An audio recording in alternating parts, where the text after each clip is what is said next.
Hey, geographers, it's Angela here, and I'd really like to review with you this particular discussion entitled Mental Maps.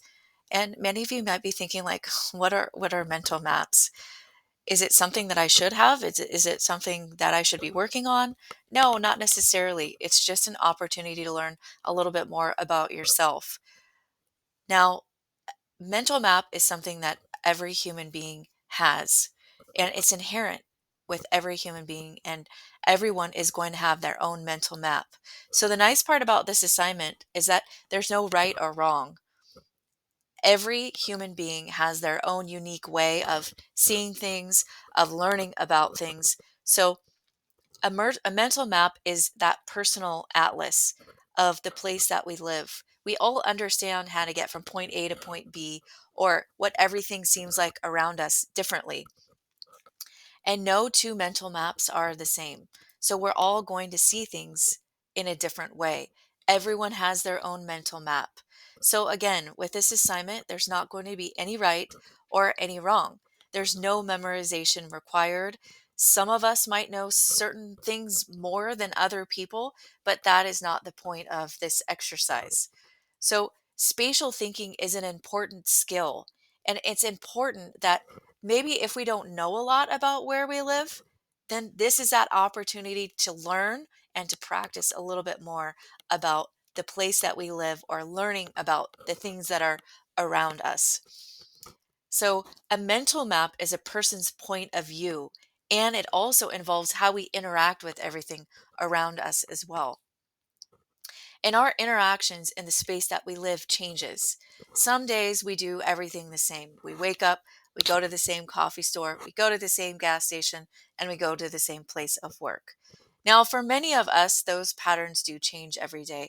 For example, I don't do the same thing every day. So my interactions and the places that I go fluctuate throughout the week. So this assignment is about uploading 5 maps. It might seem like a lot. So that's why I wanted to make sure to communicate with you guys what these maps should all look like. Like, for example, you can take out a scrap piece of paper. I have paper right here next door to me. It can be something that you find, an old piece of mail that you plan on recycling, something that is handy. And I want you to, first of all, draw a map of the world.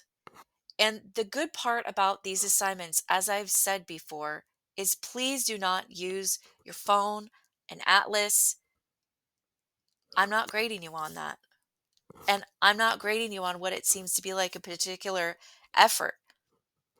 Learning must be honest. And so it's not that you should know this, it's just a place for us to see, okay, what is my knowledge?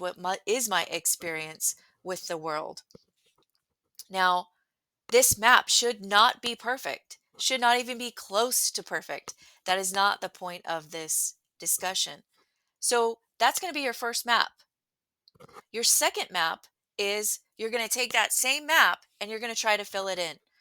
See what continents you know. Do you know any of the oceans? Anywhere specific? Some of us have family from places of origin that we might know really well. Like, for example, I know Latin America and South America and the Mediterranean really well because that's where I have family. That's where I have my cultural roots as well. So, for many of us, certain parts of the world we know really, really well. Maybe we've been there before. Maybe we can't wait to go there. So, see what you can fill in. And if you can't, you can't. Not a big deal. Now you're going to start making your second map. Your second map is you're going to take a new piece of paper and you're going to see if you can draw your neighborhood. What does it look like? Who lives around you? Do you live by a park, your street? Do you have any shops? Is there anywhere that you can walk? Is there a farm? Things like that. That's your second map. Done.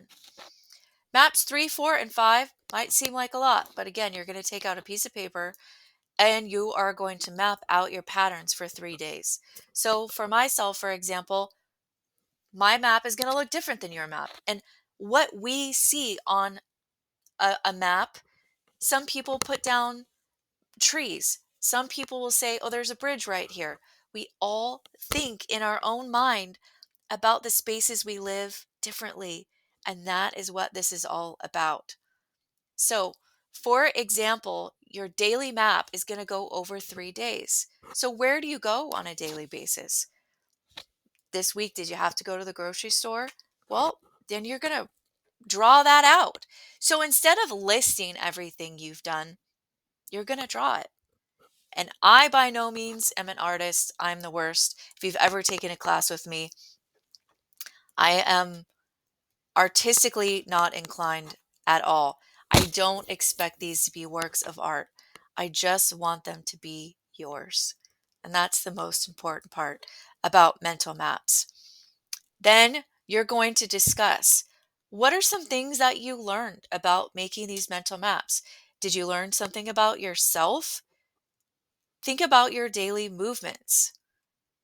So, how does your mental map influence your daily life or the habits that you have?